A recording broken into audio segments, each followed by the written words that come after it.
वैशाख मासाधिपतये मधुसूदनाय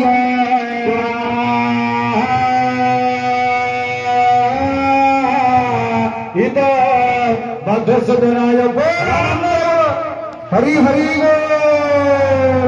पुनः सुमेरा शुचि चतुराज्य ग्रहण नमो चतुर्वेदाय नमः सामवेदाय नमः अथर्ववेदाय नमः नमः समिध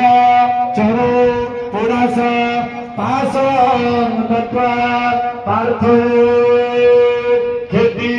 निपुण तवातिष्ठति पोषे धरणी धारण तीन चमत्र करे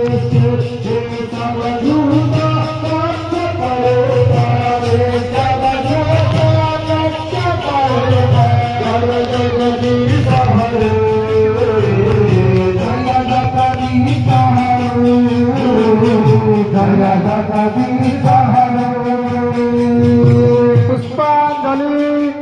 समर्पयामि ज्येष्ठ मासाधिपतये त्रिविक्रमाय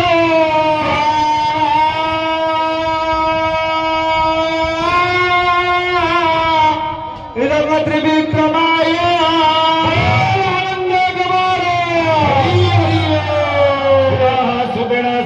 चतुराज्य ग्रहण भगवताय नमः चतुर्वेदाय नमः सामवेदाय नमः अथर्ववेदाय नमः नमः तदुपरि समिध